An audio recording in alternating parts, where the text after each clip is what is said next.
अकबर बीरबल की कहानी। पेड़ एक और मालिक दो।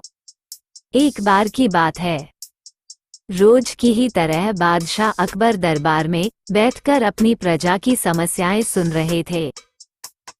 सभी लोग अपनी अपनी समस्याएं लेकर बादशाह के सामने हाजिर हो रहे थे और तभी राघव व केशव नाम के दो पड़ोसी अपनी समस्या लेकर दरबार में आए।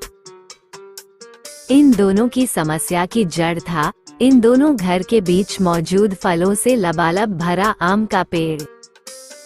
मामला आम के पेड़ के मालिकाना हक को लेकर था। राघव कह रहा था कि पेड़ उसका है और केशव झूठ बोल रहा है। वहीं केशव का कहना था कि वह पेड़ का असली मालिक है और राघव झूठा है। पेड़ एक और मालिक दो का मामला बहुत उलझा हुआ था और दोनों में से कोई भी हार मानने को तैयार नहीं था।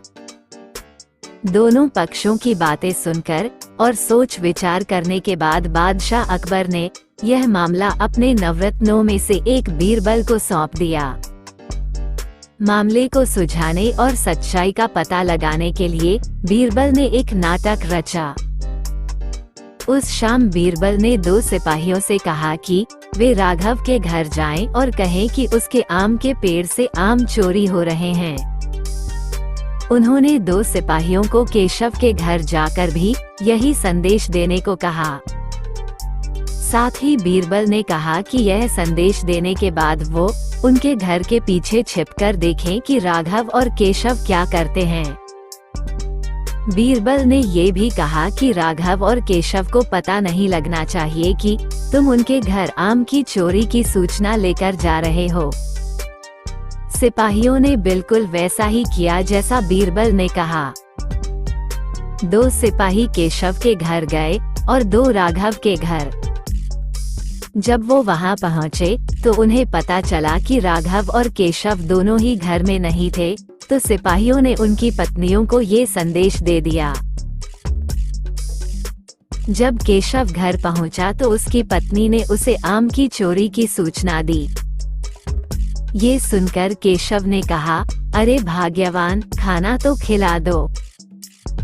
आम के चक्कर में अब क्या भूखा बैठा रहूं? और कौन सा वो पेड़ मेरा अपना है? चोरी हो रही है तो होने दो, सुबह देखेंगे। ये कहकर वो आराम से बैठकर खाना खाने लगा। वहीं जब राघव घर आया और उसकी पत्नी ने यह बात उसे बताई तो वो उल्टे पैर पेड़ की तरफ दौड़ पड़ा। उसकी पत्नी ने पीछे से आवाज लगाई, अरे खाना तो खा लीजिए। जिस पर राघव ने कहा, खाना तो सुबह भी खा सकता हूँ, लेकिन अगर आज आम चोरी हो गए तो मेरे पूरे साल की मेहनत पर पानी फिर जाएगा। सिपाहियों ने दोनों के घर के बाहर छिपकर यह सारा नजारा देखा और वापस दरबार जाकर बीरबल को बताया। अगले दिन दोनों फिर से दरबार में हाजिर हुए। उन दोनों के सामने बीरबल ने बादशाह अकबर से कहा, जहांपनाह, सारी समस्या की जड़ वह पेड़ है। क्यों न हम वो पेड़ ही कटवा दें? न रहेगा बांस, न बजेगी बांसुरी। बादशाह अकबर ने इस बारे में राघव और केशव से पूछा, इस बारे में आप दोनों का क्या ख्याल है? इस पर केशव ने कहा, हुजूर आपकी हुकूमत है, आप जैसा कहेंगे मैं उसे चुपचाप स्वीकार कर लूंगा। वहीं राघव ने कहा, मालिक, मैंने 7 वर्ष तक उस पेड़ को सींचा है। आप चाहें तो उसे केशव को दे दीजिए, लेकिन कृपा करके उसे कटवाएं नहीं। मैं आपके आगे हाथ जोड़ता हूँ। उन दोनों की बात सुनकर बादशाह अकबर ने बीरबल की तरफ देखा और कहा, अब आपका क्या कहना है बीरबल?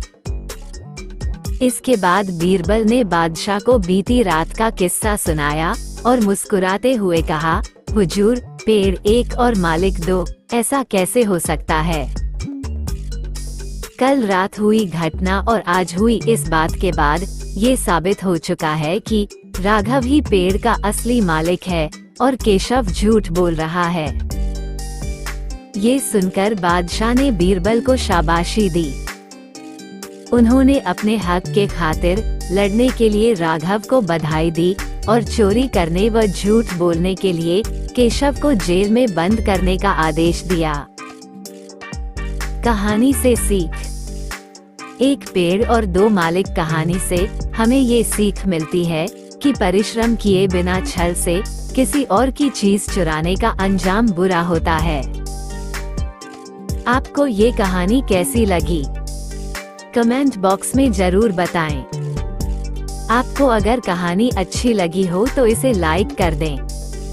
आपने अभी तक हमारे चैनल को सब्सक्राइब नहीं किया है तो इसे सब्सक्राइब जरूर कर लीजिए, क्योंकि मैं ऐसे ही कहानियाँ आपके लिए लाते रहती हूँ।